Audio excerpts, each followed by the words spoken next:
Saatnya di program Diskusi Akhir Pekan. Titik Temu. Dipersembahkan oleh Rumah Kebudayaan Nusantara. Didukung oleh Stat 102,6 FM.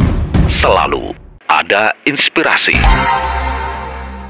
Selamat siang Bung Alphonse. Selamat siang Bung Petrus.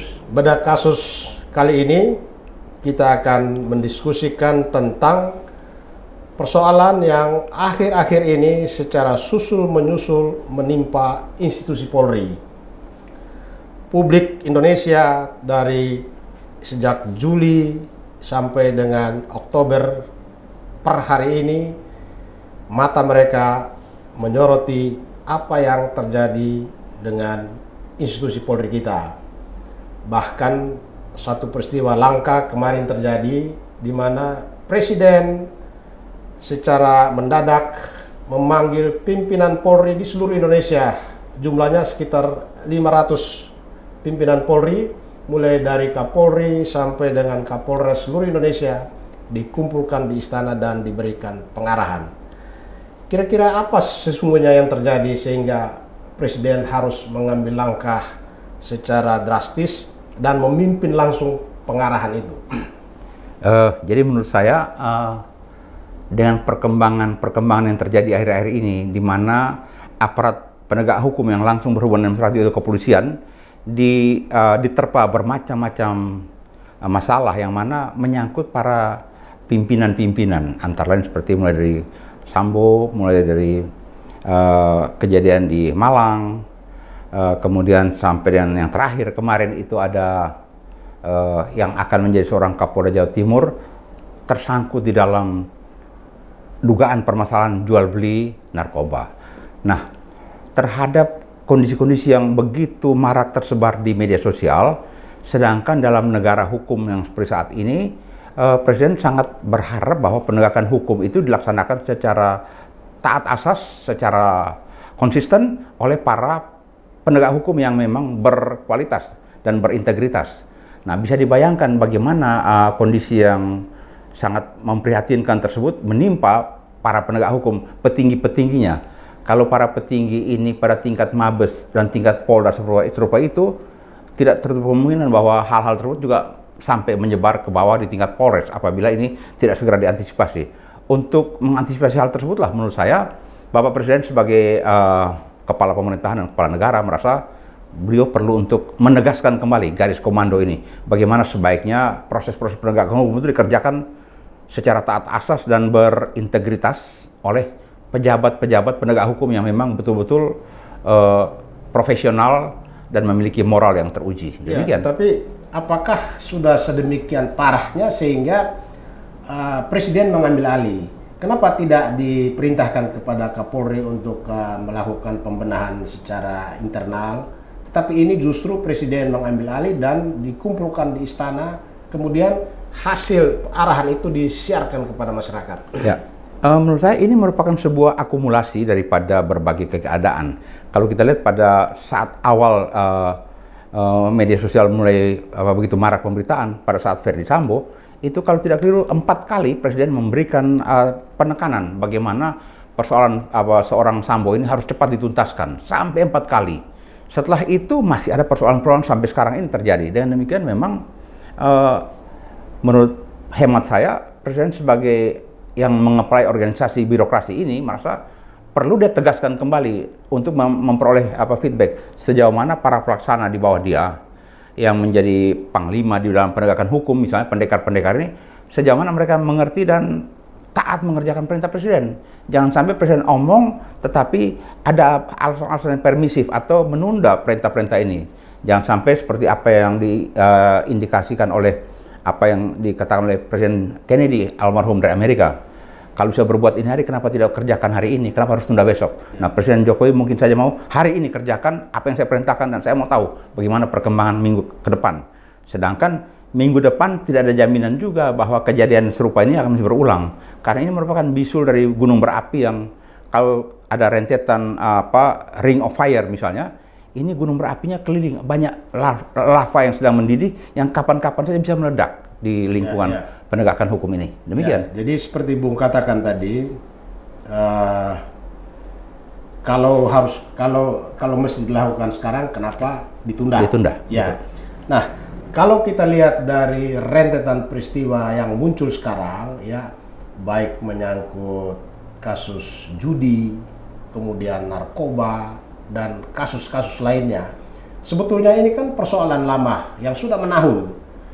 Jika kita baca pemberitaan media soal polisi terlibat dalam kasus narkoba atau polisi terlibat dalam kasus judi, ini kan sebetulnya peristiwa yang terjadi setiap tahun, setiap bulan, dan itu diberitakan. Tetapi kenapa kok penindakannya tidak ada selama ini? Sebetulnya apa yang salah dengan institusi dan manajemen di kepolisian? Kira-kira masalahnya, kelemahannya di mana? Judi, narkoba, maupun berbagai perkara pidana yang menjadi perhatian atau sorotan publik, ini berkaitan dengan kewenangan penegakan hukum.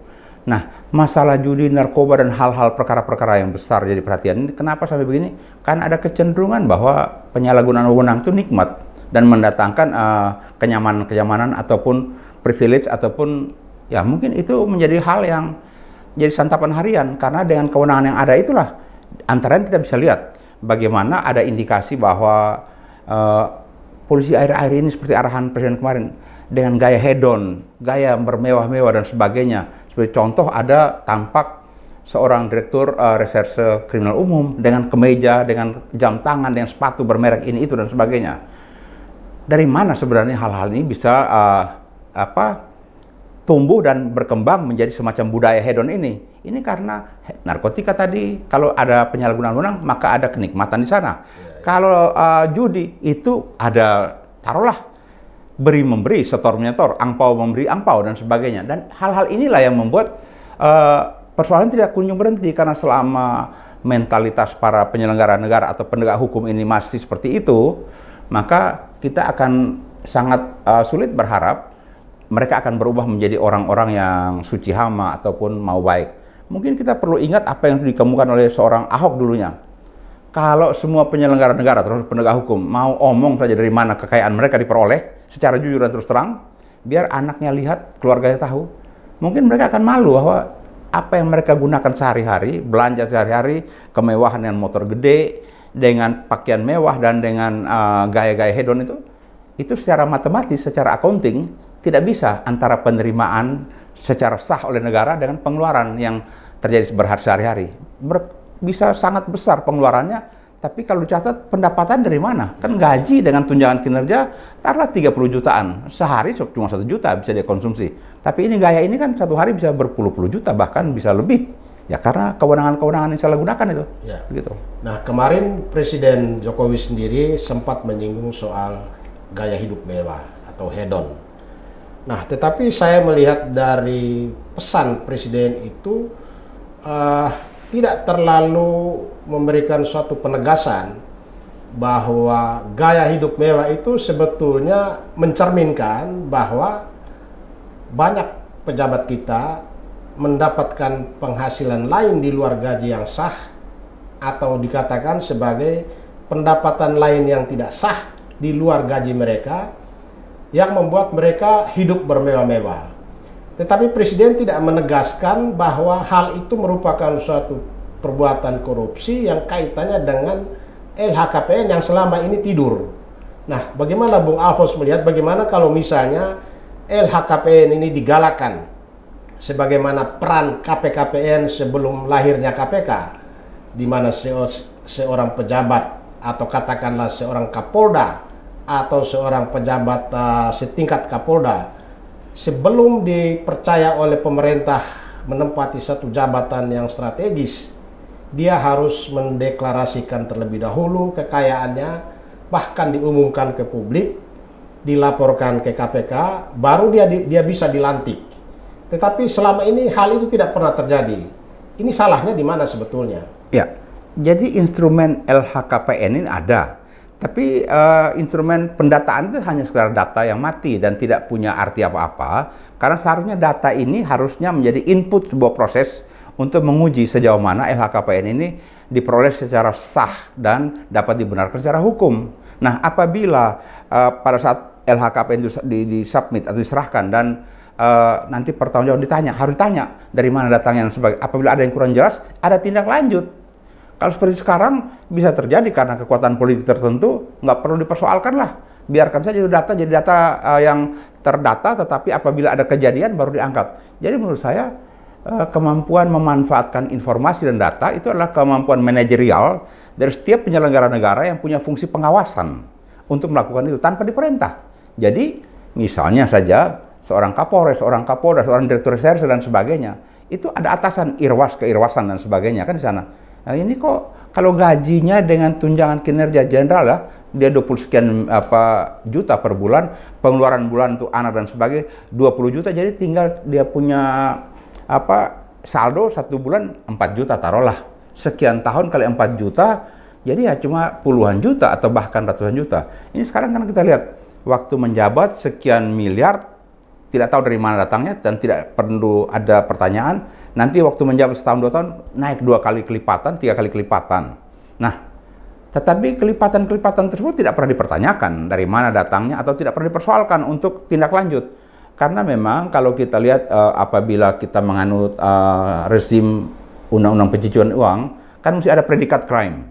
Kalau ada kejahatan induk baru silakan Anda buktikan dari mana datangnya uang. Tapi kalau tidak ada predikat crime, bagaimana kita tiba-tiba menanyakan, kok tiba-tiba ada setiap pegawai yang punya rumah dan punya mobil mewah, ini dia mungkin aja uang hasil kejahatan.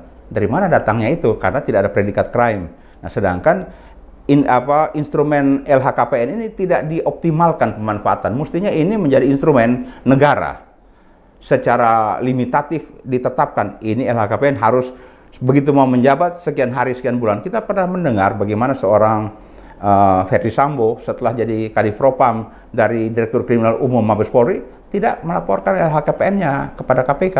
Terus apa tindakan sanksi terhadap ketidaktaatan tersebut? Tidak jelas, tidak kedengaran. Nah, di sisi lain para pimpinan organisasi pun tidak mempersoalkan. Nah, ini perlu kita telusuri. Apakah memang ada semacam tahu sama tahu? Ada tindakan terselubung sehingga ada budaya permisif. Udahlah, kalau memang tidak ada yang ribut, ngapain kita korek-korek luka-luka yang tidak penting. Tetapi kalau mau taat azas dalam penegakan hukum, harus dilaksanakan oleh aparat yang bersih. Aparat yang bersih itu harus berintegritas. Maka dia harus transparan. Ini eranya begitu kok.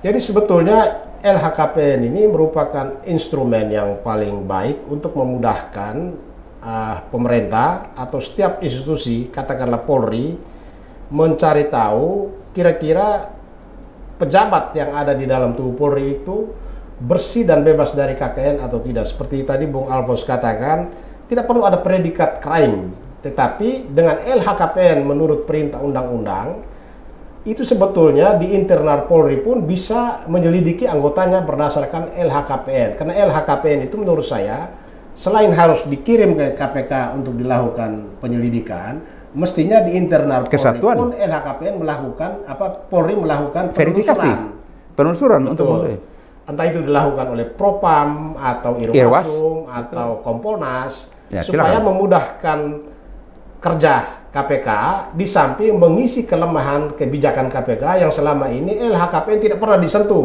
dan baru disentuh ketika ada seseorang menghadapi kasus. Nah, ini bagaimana menurut Bung Alfons? Apakah perlu Propam, Irwasum atau Kompolnas juga menyimpan LHKPN Polri untuk dilakukan pemeriksaan internal? Nah, itu tinggal pimpinan Polri mengeluarkan telegram sifatnya arahan kan, agar LHKPN dibikin sekian rangkap dikirim kemana-mana. Karena seperti contoh, ini saya baru baca berita calon pengganti Kapolda Jawa Timur atau calon Kapolda Jawa Timur yang akan baru duduk, itu dia juga seorang 2 bintang dan kekayaannya cuma 1,9 miliar. Nah, sedangkan yang lain ada yang sampai 29, 30 miliar dan sebagainya. Kalau dilihat dari masa bertugas, jenjang kepangkatan, relatif sama. Bagaimana pendapatannya bisa berbeda jauh begitu? Sangat jauh, jomblang. Nah, kalau sangat jauh dan sebagainya, terus fungsi keirwasan kemana? Kok nggak dipertanyakan? Kecuali kalau calon pengganti yang akan diganti itu punya kekayaan banyak, taruhlah dia anaknya Pak Harto. Kita tidak usah tanya karena memang mereka dari lahir udah bergelimang dengan harta. Tetapi kalau memang ini dari rakyat kebanyakan yang memang masuk Akpol, ke PTIK, Sespim, Sespimti dan sebagainya, dan menjabat landai-landai datar-datar. Kan kita juga kemarin saya lihat di salah satu YouTube, salah satu brigjen yang ada di Mabes Polri, dia dari rumah ke kantornya itu naik busway. Karena rumahnya di satu lorong yang juga kecil rumah dan sebagainya. Ini 1 bintang. Dan dia bangga dengan itu karena dia membangun sistem nilai untuk jangan membuat anak cucunya malu dan sebagainya. Ini kan 1 bintang kalau mau bilang. Dan itu harus dicontoh ya. Itu yang harus dicontoh, dan seperti itulah harusnya yang kita lihat contoh disampaikan oleh Pak Hugeng, idola Polri zaman itu ya. Tapi sekarang kan kalau kita lihat ada semacam perlombaan secara terang-terangan. Kalau bisa menunjukkan kemewahan, kenapa tidak tidak tunjukkan kemewahan?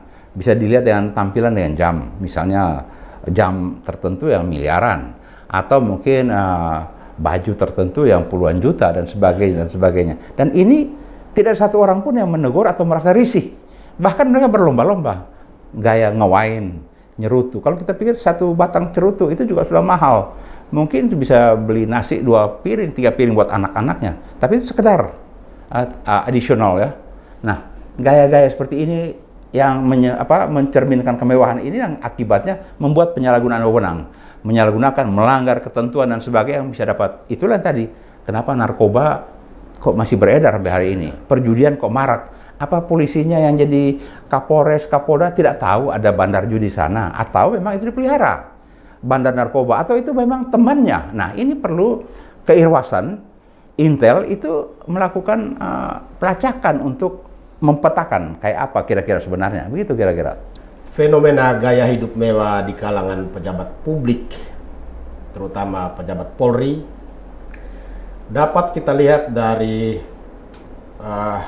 bagaimana sulitnya kita mendapatkan parkir di halaman parkir Mabes Polri yang sebetulnya dikhususkan untuk tamu-tamu, atau di Polda Metro Jaya, bahkan di tempat-tempat lain akhir-akhir ini, menunjukkan bahwa tingkat kehidupan dengan gaya hidup yang mewah itu sudah melanda di hampir semua pejabat, dan dalam hal ini kita katakan pejabat Polri.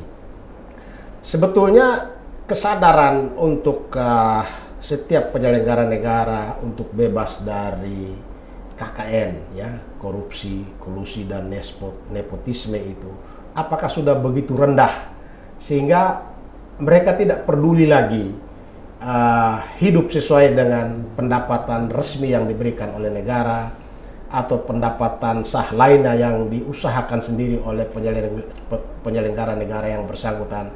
Karena di dalam Undang-Undang Nomor 28 Tahun 99 tentang penyelenggara negara yang bersih dan bebas dari KKN pun dibuka kemungkinan bahwa penghasilan seorang penyelenggara negara tidak hanya dari gaji dari dia sebagai pejabat, tetapi dia juga bisa memperoleh pendapatan lain dari usaha lain yang sah. Misalnya selain dia seorang pejabat Polri, dia juga dosen. Dia juga mungkin sebagai narasumber dari setiap seminar diskusi, dia punya penghasilan. Atau dia punya rumah yang dia jadikan tempat untuk kos.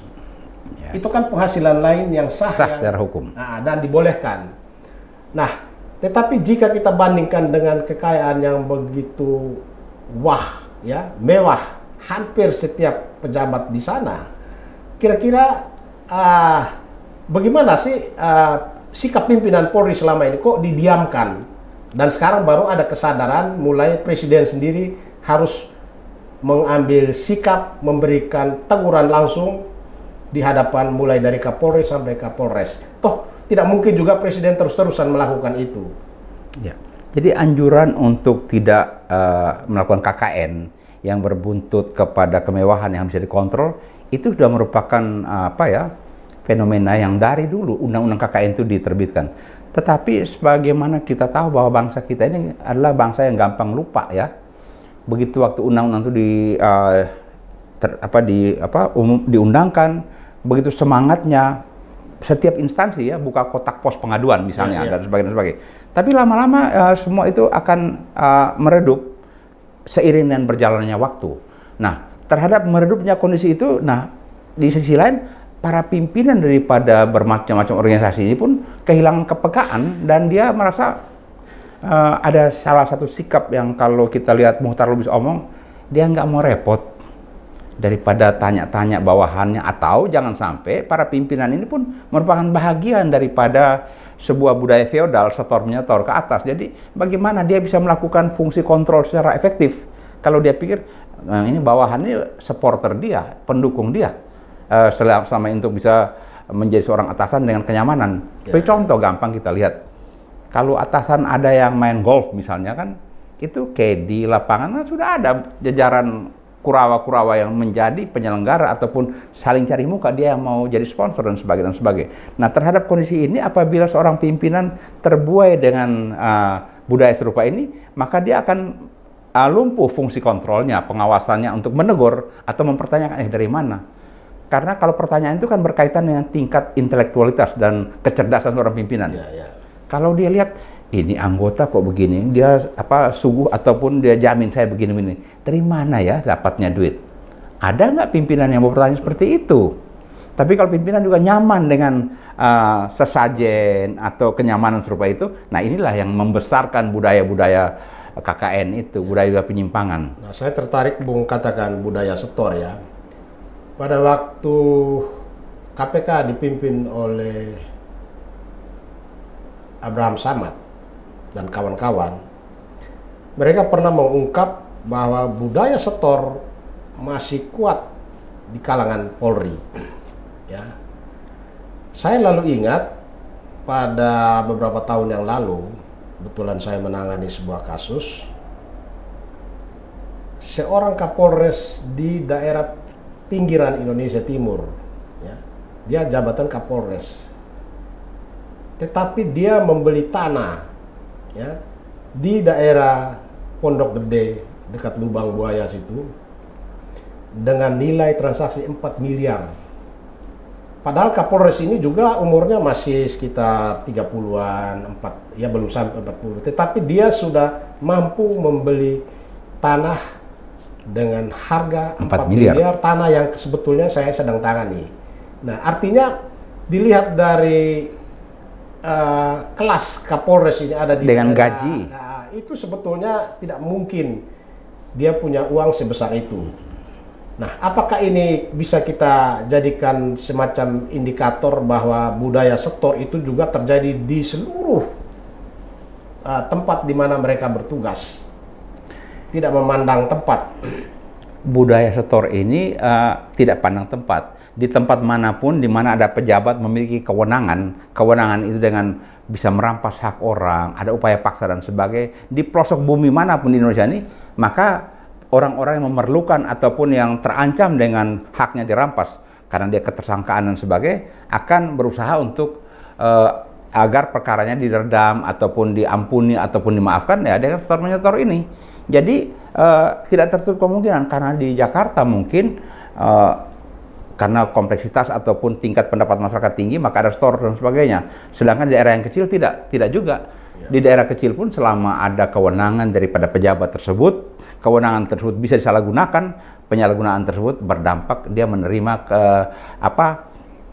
setoran-setoran kalau bisa dikatakan itu. Dan itu bukan rahasia karena jabatannya Kapolres tuh, jabatan penentu kebijakan sebagai pimpinan situ, atau bukan saja Kapolres, sersenya.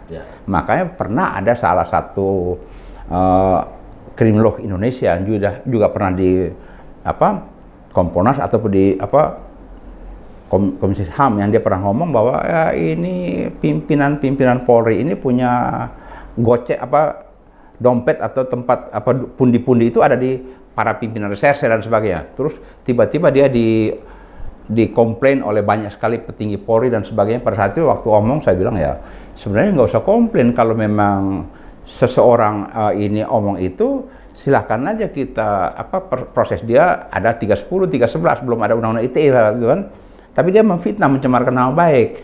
Nah, seperti sekarang juga kita lihat ada beberapa teman pengacara ngomong pejabat ini terima itu dan sebagainya. Ramai sekali berita-berita ini. Ya, seperti Alvin Lim ya. Seperti Alvin Lim. Tapi kenapa sampai hari ini tidak dia disentuh oleh hukum dan dia dikerangkeng dan sebagainya? Kenapa? Karena bisa terjadi itu merupakan sebuah fakta empirik yang tidak tidak bisa diabaikan begitu saja, dan dia memiliki bukti-bukti. Perkara cara dia menyampaikan itu kurang santun menurut etika orang Indonesia dalam hal ini tanda petik budaya tertentu. Tetapi mungkin dia sudah putus asa juga kalau dia disampaikan dengan cara yang beradab atau yang baik-baik, nggak didengar. Nah, dia perlu cara yang agak konfrontatif dan dia menantang, dan tantangan dia itu kok kelihatannya kok aparat penegak hukum jadi banci menghadapi itu. Ada apa sebenarnya? Kalau memang ini anak si Alvin Lim ini memang rada bandel, tindak tegas karena ada pelanggaran hukum. Tapi kenapa tidak? Nah, ini tanda tanya yang buat membangunkan kesadaran kolektif kita. Sedang ada sesuatu yang tidak beres. Itu makanya Pak Jokowi sebagai presiden panggil semua, perlu ditegaskan. Jadi kalau dari segi dunia kepengacaraan atau dunia rada-rada konfrontatif itu Alvin Lim omong menantang Jokowi dari seorang presiden, dari segi kekuasaan dia mau smash pakai pukulan gebukan kasur. Ini ada begini, ini ada bolanya. Kau bagaimana aparat penegak hukum? Bagaimana kau polisi? Mulai dari Kapolres sampai dengan Kapolri. Bagaimana kalian bekerja dan bertindak? Nah, ini adalah fakta yang terangkat. Nah, ini menarik ini. Bung katakan bahwa nyanyian Alvin Lim ya. Nah, kalau kita kembali kepada persoalan yang kemarin seorang Teddy Minahasa ditangkap ya. Apakah ini dampak dari nyanyian Alvin Lim atau akibat dari rivalitas di dalam tubuh Polri sendiri? Ya, sebelumnya kasus Sambo diangkat dengan 303, kemudian sekarang Teddy Minahasa diangkat dengan kasus narkoba. Kalau kita lakukan analisa, kemungkinan semua itu bisa terjadi, bahwa ini ada atau kolaborasi. Bisa terjadi kolaborasi. Alvin Lim dengan nyanyian Alvin Lim. Bisa jadi kalau kolaborasi, atau ini rivalitas, karena kita tahu begitu seorang Ferdy Sambo ketangkap, pada saat yang sama bersamaan kasus judi pertama kali dibongkar oleh seorang Kapolres Sumatera Barat, yaitu Teddy Minahasa. Bergaung, terus dengan itu gaungan dia terus dipromosikan jadi Kapolda Jawa Timur. Tetapi pada saat yang sama kita lihat setelah dia baru mau dudukin, dia dibongkar dari Polda Metro Jaya karena buntutnya begitu cepat. Para pedagang kecil-kecil narik-narik sampai ada barang bukti yang digelapkan dan sebagainya. Kita bisa lihat ada kubu-kubu yang berhadapan-hadapan. Ini ada bisa terjadi ekornya buaya dari kelompok Sambo mengibas dan memukul, atau mungkin memang suara masyarakat seperti Alvin Lim karena memang permainan kotornya sudah lama terjadi. Bisa terjadi karena ini ibaratnya ada bau busuk, bau kentut di atas bus kota yang penuh penumpang. Kita nggak tahu siapa yang buang angin, tetapi nyatanya ada bau. Nah, di masyarakat ini juga budaya-budaya permainan kotor, barang bukti digelapkan, diperjualbelikan, kemudian budaya judi, menerima setoran, narkoba dan sebagainya. Ini udah ramai dibicarakan bertahun-tahun dan menjadi penyakit yang kronis tidak berkelanjutan. Ini kayak lava gunung berapi. Kemungkinan hari-hari depan masih ada lagi ledakan-ledakan bisul atau letupan-letupan ini seperti ini, sehingga mungkin masyarakat lama-lama akan bosan dan jenuh karena kok dia lagi sih pemainnya, organisasi ini, pemakai seragam ini lagi, karena mereka memang berkuasa dalam bidang-bidang seperti itu. Jadi memang bisa terjadi kolaborasi untuk saling atau sekarang saling serang menyerang, dan menurut saya ada bagus kalau saling serang menyerang karena akan saling menelanjangi. Ini ibaratnya para pencuri dan perampok saling membuka jaringan, dan yang akan beruntung ya masyarakat pencari keadilan. Dari hari ke hari organisasi ini akan terasa untuk mana yang memang bersih dan berintegritas yang jadi. Karena kalau tidak ini ibaratnya segerombolan penjahat berseragam yang ada di sekitar kita, dan kepada siapa kita minta perlindungan hukum kalau begitu kenyataannya. Nah, dengan menyusulnya peristiwa yang menimpa institusi Polri akhir-akhir ini dan langsung menyangkut Bintang 2. Padahal peristiwa itu sudah terjadi selama ini dan selama bertahun-tahun. Apakah ini menunjukkan bahwa Kapolri Jenderal Listio Sigit memiliki keberanian untuk menindak secara tegas dan transparan, atau karena faktor lain? Karena pada Kapolri sebelumnya kan ini tidak pernah terjadi, tetapi di era Listio Sigit ini masalah ini terjadi dan dilakukan penindakan secara transparan. Ini memang fenomena menarik. Sekian lama terjadi dan yang ketangkap ya paling bawahan-bawahan atau paling tinggi perwira menengah lah, letkol ke kolonel mungkin paling tinggi. Tapi pada era ini kok bintang-bintang pada jabatan strategis dan jabatan penting itu yang berguguran. Ini bukan karena semata-mata keberanian seorang Kapolri, tetapi ini sebuah blessing in disguise, sebuah kebetulan yang memang menjadi anugerah buat bangsa ini, di mana harus terjadi begini. Karena menurut saya Pak Kapolri juga agak hati-hati untuk mulai menangani. Contoh waktu Sambo, sekian hari berlama-lama terkatung-katung, seolah-olah ini barang sulit sekali diungkapkan, seolah-olah. Dan ada lagi kata-kata, ya waktu mau diperiksa, ini penyidik ketakutan, itu kata-kata Kapolri. Kenapa takut? Kalau memang ini memang sebuah perbuatan pidana, TKP-nya di rumahnya, periksa-periksa saja. Tapi kenapa takut? Karena pernah saya katakan, memang si seorang Sambo ini dikasih tanduk dan dikasih taring. Bukan dia hebat, bukan. Karena SK-nya, taring dan tanduk itu membuat dia jadi semacam orang sakti tidak tersentuh. Nah, begitu tanduk dicabut, sekarang coba kita lihat di potret-potret di depan persidangan. Mukanya nggak lebih dari para copet dan penjahat yang tidak laku-laku. Kalau boleh kita katakan, muka penakut, muka tidak berani lihat kamera dan sebagainya. Coba kita lihat pada saat pertama, saya begini, tindak tegas dan keras. Ngomongnya sudah kayak Hercules. Tapi hari ini ngomongnya dengan mata tertunduk-tunduk, karena memang itulah kondisi. Jadi memang tidak ada pilihan lain saat ini untuk seorang Kapolri untuk akan sungkan ria, bermalu-malu, harus tegas. Atau menutup-nutupi. To be or not to be. Karena keadaan ini dari hari ke hari akan menjadi-jadi.